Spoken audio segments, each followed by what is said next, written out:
Yo, what's up guys, welcome back to the channel, and today I'm going to show you how to use Moneylion's retirement planning tools. So Moneylion's retirement planning tools provides you with access to retirement planning resources and strategies to help you achieve your retirement goal. So here's a step-by-step guide on how to do that. So first thing you want to do is log into your Moneylion account using your email address and your password, and then you want to navigate to the retirement section by clicking on the retirement tab. Next, you want to click on retirement planning and select the retirement planning tool that you want to use.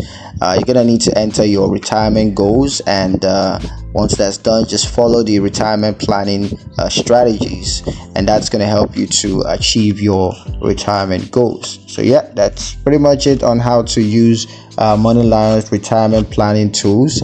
Hope you guys liked the video. Hope you found the information useful enough. If you did like the video, comment down below, let me know what you thought. Share the video with your friends and subscribe to the channel if you haven't done that already, and I'll see you guys in the next one.